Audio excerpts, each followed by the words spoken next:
Hi everyone, welcome to my channel. Before we dive into tonight's creepy story, don't forget to like and subscribe so you never miss a scare. Now, let's get started. You know, I never considered myself the kind of guy who'd end up in a situation straight out of a horror movie. But sometimes life throws you into something that feels so unreal, you almost can't believe it's happening. Let me tell you about the time I thought I was just heading up for a peaceful weekend in Vermont, and ended up in the most terrifying night of my life. It started like any other weekend trip. My buddy Adam had a cabin up in the mountains, near this small town called Stowe in Vermont. He'd been planning a skiing weekend for months, and we talked about it over a dozen beers, picturing a weekend of skiing, bonfires, and just unwinding from the grind. I had an old Ford F-150, reliable as hell. Well, at least I thought it was. The weather was supposed to be rough, but nothing I hadn't driven through before. Heavy snowstorms? Not a big deal, right? Just part of the Vermont charm. I left Brooklyn late Friday afternoon, and I knew I'd be getting to Adam's place well after dark. It was a solid 5-hour drive, and while the first few hours were easy, by the time I hit the smaller roads in Vermont, the snow started coming down harder. The windshield wipers worked overtime, and the headlights barely pierced through the thick curtain of snow. Still, the truck was handling it fine, and I felt like I was on track to make it there without a hitch. About 45 minutes away from the cabin, on a long stretch of isolated road, the truck's dashboard lit up. Engine overheating. I remember staring at the warning light for a second, almost as if I could will it to go away, but the steam rising from the hood told me I wasn't getting out of this one. I pulled over to the side of the road and popped the hood, stepping out into the freezing cold. Sure enough, steam was hissing from the engine, and I knew right away this wasn't something I could fix on the spot. The snow was coming down even harder now, and I could barely see a few feet in front of me. I got back inside the truck, cranked the heat, and tried to figure out my options. No cell service, of course. I was deep in the middle of nowhere, and the idea of walking for miles in the freezing cold, through a snowstorm, wasn't appealing.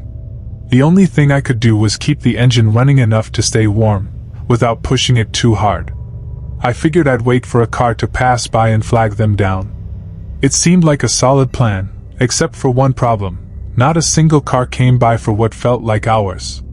Finally, just when I was starting to worry, I saw headlights cutting through the storm. A small car, maybe a Toyota, pulled up alongside me. I jumped out, waving my arms to get their attention, and a guy rolled down his window. He looked to be in his 40s, bundled up in a heavy coat, and seemed friendly enough. I asked if he had a phone I could use, explaining the whole situation. He handed me his phone, and I quickly called Adam to let him know I was stuck. Then I called a local towing company, arranged for them to come get me, and handed the phone back to the guy. "Thanks, man. I really appreciate it," I said, trying to stay calm even though the situation had me on edge. "No problem," he replied, giving me a strange look before he rolled up his window and drove off into the night. I got back into my truck, now with at least some hope of rescue on the way. I turned off the headlights and sat in the dark for a while, just watching the snow fall. It was one of those nights where the sky was pitch black, and the only light came from the occasional gust of wind blowing snow around. After a few minutes, the silence became almost unbearable. To kill time, I pulled out my phone and started playing some stupid game, anything to distract me from how utterly alone I felt out there. 20 minutes passed, maybe more, when I heard it. A loud thump against the passenger side window. My heart skipped a beat, and I fumbled for my flashlight. I shined it toward the window, and nearly jumped out of my skin. There was a man standing right outside, slamming his hands against the glass. He was wearing a thick black coat, the hood pulled up tight around his face, but I could see enough to know he was desperate. His eyes were wide, his breath fogging up the window. He was shouting something, but I couldn't make out what. The snow muffled everything. "Please! Let me in! It's freezing out here!"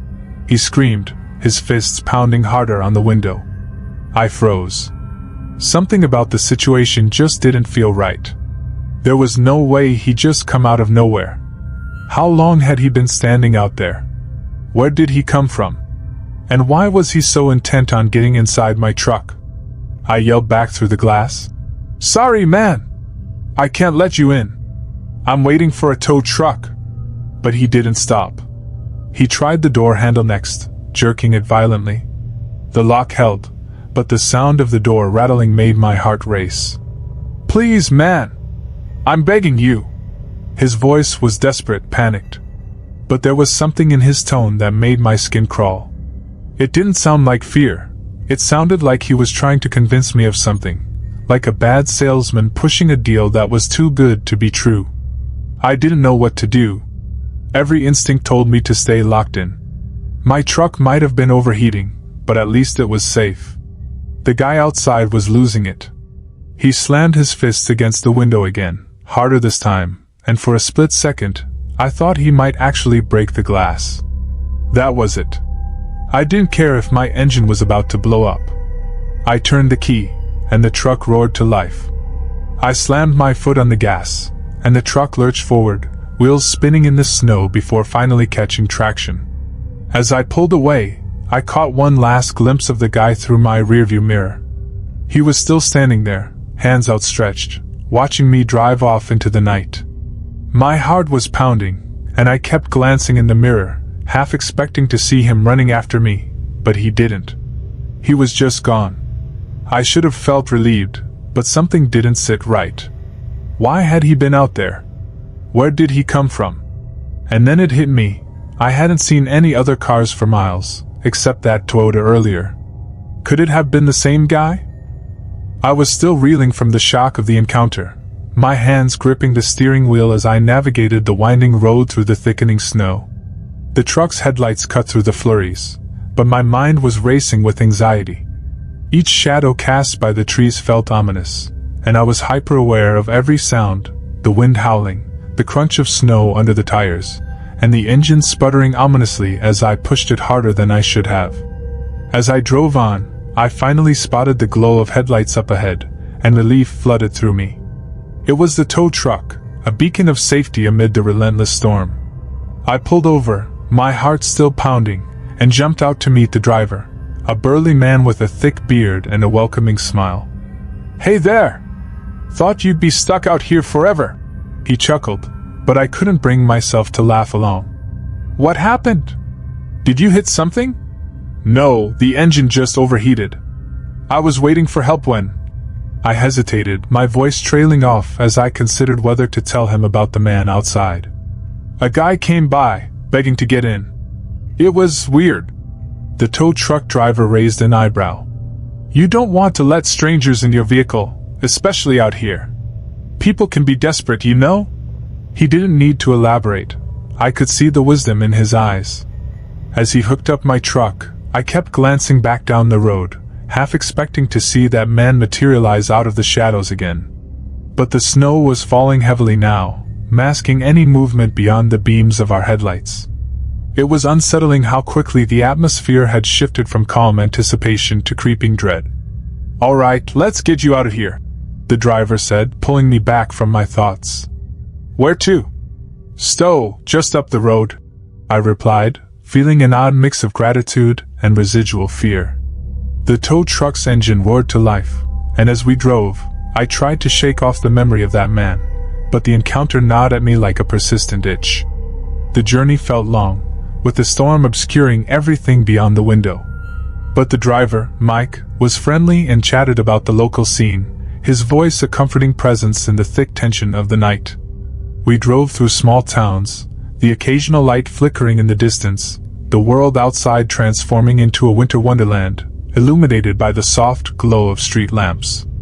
As we finally pulled into Adam's cabin driveway, the sense of relief washed over me, but the memory of the man lingered. Mike helped me unload my stuff, and I thanked him again for getting me out of that mess. He waved it off, but I could tell he was a good guy, the kind who kept an eye out for others. I stepped inside the cabin, the warmth enveloping me instantly. Adam was already there, stoking the fire in the fireplace and pouring a couple of beers. "You made it! I was starting to think you'd be lost out there forever." he joked, his laughter echoing against the wooden walls. But as I settled into the cozy living room, surrounded by the familiar scent of pine and wood smoke, I couldn't shake the unease. The flickering light of the fire danced on the walls, creating shadows that seemed to breathe with a life of their own. I took a deep breath, trying to focus on the weekend ahead, but the thought of that man loomed large. "So, how was the drive?" Adam asked, looking at me over the rim of his beer. "Not great. The truck overheated about an hour out," I replied, trying to sound casual. "Had a run-in with some guy who wanted to get in my truck while I was waiting for a tow." Adam raised an eyebrow, intrigued. "What do you mean?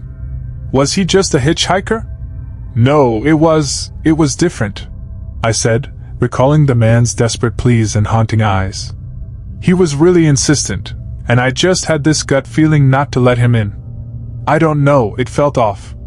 I think he might have been trying to lure me into a trap or something." Adam frowned, his expression shifting from amusement to concern. "Dude, that's creepy.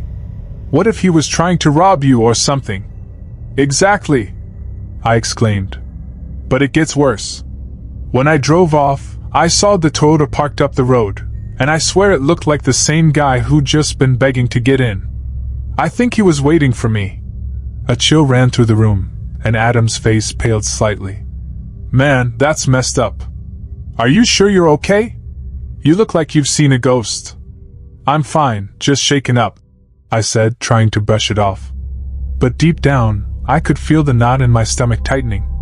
The night wore on, and we shared stories and laughed, but every now and then, my mind would drift back to that man in the snow. I couldn't shake the feeling that I had escaped something sinister.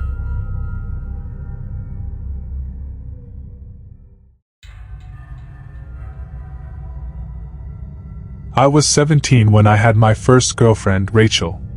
It was one of those high school romances, simple, sweet, and full of firsts. We were in our senior year, juggling school, part-time jobs, and the excitement of new love. Both of us worked during the day at a local grocery store, trying to save up some cash for college. It wasn't glamorous, but it gave us a bit of freedom, a little pocket money for dates. That Friday night, I remember feeling particularly happy. The work week was over, and we had the weekend ahead of us. I wanted to do something special for Rachel, but with my limited budget, I couldn't exactly take her anywhere fancy. So, I planned something modest. After our shifts ended, I picked her up, and we went to this cozy little diner near my house. It wasn't anything spectacular, just burgers and fries, but it was one of our favorite spots.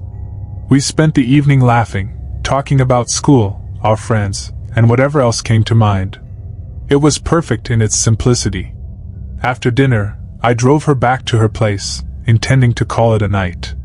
But as we pulled up in front of her house, neither of us wanted the evening to end. It was one of those moments when you feel like time is slipping away too fast, and you just want to hold on a little longer. So, I suggested we take a drive. It was late, the roads would be quiet, and I thought we could find somewhere peaceful to sit and talk. Rachel smiled and agreed. We set off, leaving the well-lit streets of the town behind, venturing into the outskirts where the roads were narrower, and the houses more spread out. Eventually, we found ourselves driving through a thick forest. I knew the area pretty well. There were some backroads that farmers and hunters used, and though I wasn't exactly sure where we were headed, I didn't feel worried. The night was clear, the stars were out, and everything seemed calm. At some point, the paved road turned into a dirt path. It wasn't the first time I'd driven off the beaten track, so I didn't think much of it. But I could sense Rachel was starting to feel uneasy. She kept glancing out the window, her fingers tapping lightly on her knee, a nervous habit of hers. I reached over, gave her hand a reassuring squeeze, and promised we wouldn't go too far. Then, out of nowhere, Rachel said she needed to use the bathroom. It wasn't exactly ideal, but we were miles from the nearest gas station, and I could tell by the look on her face that she didn't want to wait. I pulled the car over onto the side of the dirt road, turning off the engine. The forest around us was dense, the trees tall and imposing, their branches weaving together like a dark canopy above. We got out of the car, and that's when it hit us. A stench so foul, so overwhelmingly putrid, that it felt like we had walked into a wall of decay. Rachel gagged, covering her mouth, and for a moment I thought she was going to throw up. I tried to brush it off, making a joke about how someone probably had the same idea as us and used this spot as their personal bathroom.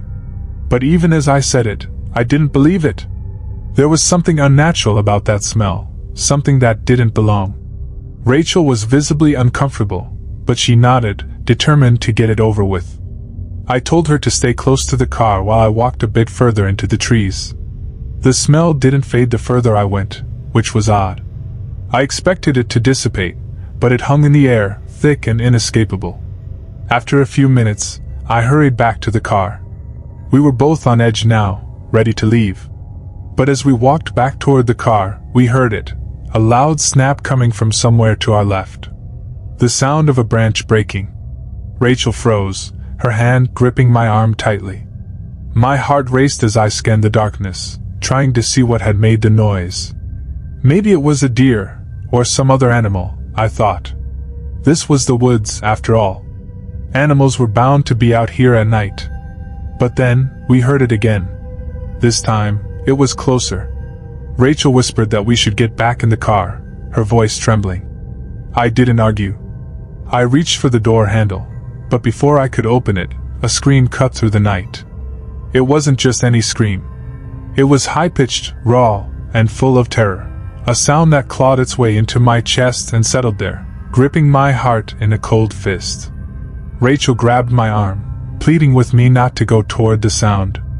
But something in me, call it curiosity or maybe stupidity, wanted to know what had happened. I told her to stay by the car, that I would just take a quick look. She begged me not to, but I couldn't shake the feeling that if I didn't check it out, we'd regret it. I pulled out my phone and turned on the flashlight. The beam cut through the darkness, illuminating the trees ahead. My hands were shaking, but I forced myself to walk toward where I thought the scream had come from. I didn't go far, maybe just 10 or 15 feet, before I stopped. The smell was worse here, almost unbearable. My stomach churned, and I felt like I might vomit. Instead of going any further, I did the only thing that made sense in that moment. I lifted my phone and snapped a picture. I don't know why I thought it was a good idea at the time. Maybe I figured I'd capture something in the dark that I couldn't see with my own eyes. When the flash went off, I glanced at the screen. My blood ran cold. Standing there, in the distance, was a man. He wasn't doing anything, just standing still. He was wearing a white shirt with black stripes, the kind you'd see on an old-fashioned prisoner's uniform. Behind him, I could make out the shape of a tarp, hanging loosely between the trees. But it wasn't the man's stillness that scared me. It was his face, or rather, the lack of it. The flash hadn't captured any details. It was just a blank, pale shape where his features should have been. I didn't wait to see if he moved. I turned and ran back to the car, my heart pounding so hard it felt like it might explode out of my chest. Rachel saw the look on my face and didn't ask questions. She knew something was wrong. I fumbled with the keys, finally getting the door open, and we sped off down the road, the tires kicking up dirt and rocks as we tore away from that place. The drive back was a blur. Rachel kept asking me what I'd seen, but I couldn't bring myself to tell her until we were safely back in town. Even then, I couldn't fully explain it. We pulled up outside her house, both of us shaken. I showed her the picture, and she went pale. She couldn't look at it for more than a few seconds before handing my phone back, her hands trembling. Neither of us slept that night. I ended up staying at her place, both of us too scared to be alone. What had we stumbled upon? To this day, I still don't know.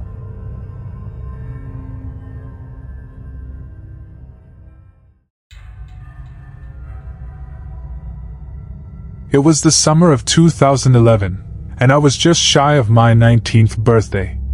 The air was thick with the lingering warmth of the season, and a sense of freedom coursed through my veins. I remember that night vividly. My best friend, Lydia, who was a couple of years younger than me, and I had decided to break the monotony of our rural Virginia lives. We'd spent the evening indulging in the small-town joys of life: dinner at the Waffle House, a few rounds of bowling, and aimless wandering through a local shopping center, our laughter echoing in the warm night air. As the clock ticked toward midnight, we still weren't ready to call it a night. With a mischievous glint in her eyes, Lydia suggested we take a drive on the empty backroads that wound through the countryside. After some light-hearted banter, I agreed, eager for adventure and a chance to escape the ordinary. We drove away from the familiar roads, the pavement giving way to gravel and dirt as we ventured deeper into the night. The headlights of my old Jeep illuminated the path ahead, casting eerie shadows on the trees that lined the road. The silence of the rural night was occasionally broken by the rustling of leaves and the distant calls of nocturnal creatures, giving the air a surreal quality. I felt a sense of thrill wash over me, an intoxicating mix of freedom and anticipation. As we navigated the winding, poorly maintained dirt road, I noticed a dim light flickering in the distance. Curiosity piqued, I slowed down, straining my eyes to see what lay ahead. As we drew closer, I saw a figure standing under the porch light of an isolated house, an odd sight for such a desolate area. The man was tall and lanky, his posture rigid as he stared directly at us. A shiver crept down my spine. "Do you see him?" I whispered to Lydia, my voice barely above a breath. "Yeah," she replied, her tone laced with unease. "What do you think he's doing out here?" We exchanged nervous glances, the weight of the stranger's gaze pressing on us like a physical force. There was something unsettling about the way he stood there, as if he had been waiting for us. But instead of turning back, we decided to carry on, chalking it up to the peculiarities of rural life. Once we made it back onto a familiar asphalt road, relief washed over us. I could feel Lydia's tension easing, her laughter ringing in my ears once more as we joked about the creepy man. But that relief was short-lived. A few minutes later, the headlights caught something unusual on the road ahead, causing me to slam on the brakes. I squinted, trying to make sense of the figure in the distance. As we approached, my stomach dropped. It wasn't an animal as I had initially thought. It was a woman, an elderly lady, disheveled and wearing tattered white clothes. Her long, tangled hair danced wildly in the breeze, adding to her eerie appearance. "Is she okay?" Lydia asked, her voice trembling. Before I could answer, the woman turned abruptly, her eyes wide and wild. She raised her arms, waving them frantically as if trying to catch our attention. Panic surged through me as I noticed the dark stains soaking her clothes, a vivid red against the pale fabric. I felt a wave of nausea wash over me. "What the hell is happening?" I shouted, the urgency in my voice echoing through the Jeep. "Drive! Just drive!" Lydia screamed, her panic infectious. Without thinking, I hit the gas pedal, the tires screeching as we sped past the woman. I dared not look back. The image of her bloodied figure burned into my mind. My heart raced as we barreled down the road, fear clawing at my throat. We didn't stop until we reached the safety of the well-lit highway, the familiar hum of cars bringing a momentary sense of relief. But even as we navigated the familiar streets toward home, I felt the weight of dread lingering. The fear of the unknown gnawed at me. Who was that woman? What had happened to her? And why was she out there, alone and bloodied? In the days that followed, I found myself haunted by the memory. Lydia and I talked about it incessantly, replaying the events in our minds, trying to piece together the fragments of that terrifying night. We scoured local news for any mention of a missing person or a crime in the area, but there was nothing. The woman seemed to have vanished, leaving no trace but our terrified memories. Months turned into years, and life continued. I moved on, but that night was never far from my thoughts. It lingered in the background, a shadowy reminder of how fragile our safety can be. I got married and eventually settled down near the same area where we'd encountered the woman. Despite my routine drives on the familiar roads, I never encountered her again. But in early 2024, everything changed. News broke about a drug ring that had been operating in the very vicinity of that fateful night. The police had executed a major bust not far from where the man had stood under the porch light all those years ago. I couldn't shake the feeling that there might be a connection between the two events. What if the man had been guarding something sinister, something that led to the woman's condition? The questions swirled in my mind, but I still lacked any concrete answers. As I drove those old roads daily, I couldn't help but wonder if I would ever find the truth behind that night. The mystery of the woman with the bloody clothes lingered, an unanswered question that hung heavy in the air. I knew one thing for certain: I never wanted to see her again.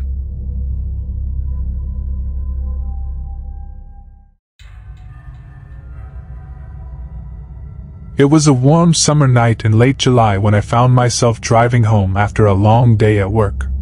The clock read 12:15 a.m., and the moon hung high in the sky, casting a silvery glow over the empty roads. I was on a secluded highway, flanked by vast cornfields on one side and dense woods on the other. The wind blew gently through the open top of my convertible, carrying with it the earthy scent of the fields and the coolness of the approaching night. I always loved these late-night drives. There was something therapeutic about the solitude and the quiet, away from the chaos of daily life. I had my favorite playlist softly playing, and I was lost in thought, reflecting on everything from work stress to future plans. Suddenly, my tranquility shattered like glass. From the depths of the woods, a blood-curdling scream pierced the night air. It was a woman's voice, shrill and full of terror. I froze for a moment, my heart racing. I scanned the surroundings, trying to pinpoint the source of the scream. It seemed to echo, reverberating off the trees, making it impossible to determine its origin. After a moment's hesitation, I pulled over to the side of the road, my instincts kicking in. I grabbed my flashlight and the baton I kept in the back seat, just in case, and stepped out of the car. The night was eerily still, the chirping of crickets fading into silence as I called out, "Hello? Is someone there?" Almost immediately, a desperate voice replied, "Please help me." It came from the woods to my left. A wave of adrenaline surged through me, and I took off in the direction of the voice, heart pounding in my chest.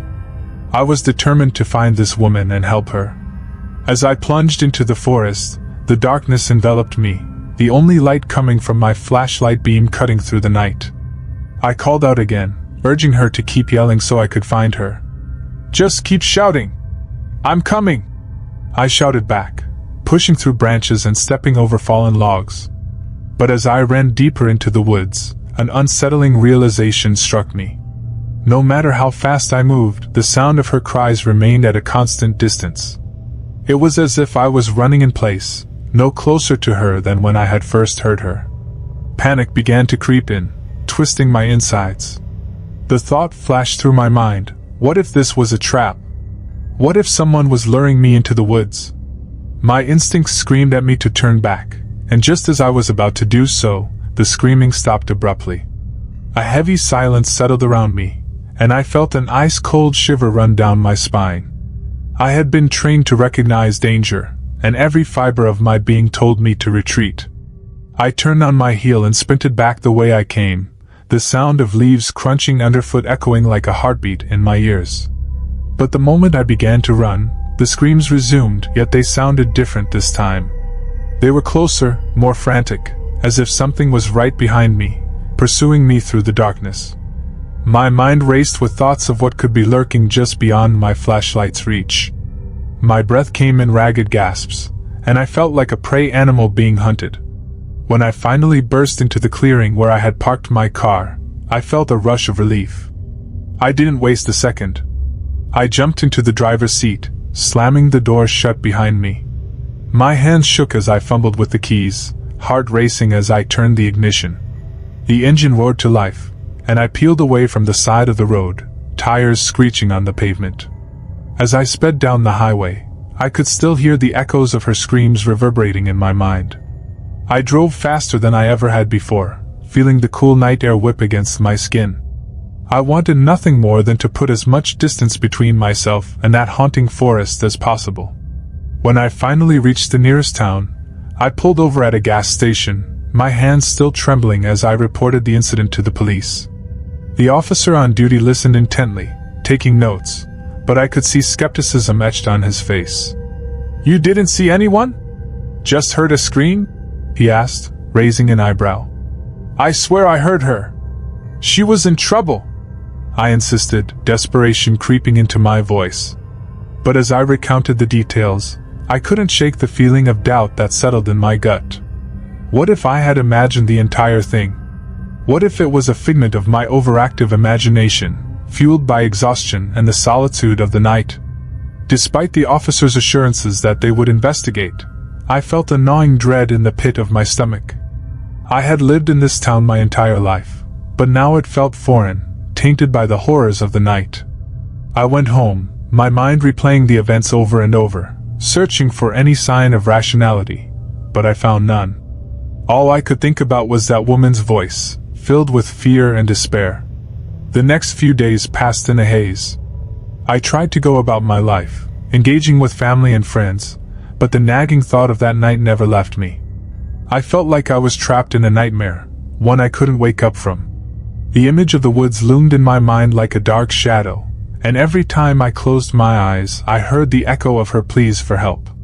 Then, a week later, everything changed. I sat in my living room, flipping through the channels on TV, when a news report caught my attention. A woman's body had been discovered in the woods, not far from where I had heard the screams. My heart dropped into my stomach as I listened to the details unfold. She was identified as a 30-year-old woman named Grace, and there were no signs of struggle or foul play. It felt like the ground had fallen out from beneath me. I couldn't believe it. Could it be? Had my instincts led me to the last moments of her life? I remembered her voice, pleading for help, and the way it resonated through the night. A chilling realization settled in my bones. The scream I had heard wasn't just a cry for help. It was a last desperate attempt to escape a fate sealed in darkness. The possibility haunted me. What if I could have saved her? As the news continued, I could barely breathe. I felt an overwhelming guilt wash over me, mixed with a deep-seated fear. I had always thought of myself as brave, someone who would step up in a crisis, but I had turned back. What if my hesitation had cost her life? It was a thought I couldn't shake, a weight I would carry for the rest of my days.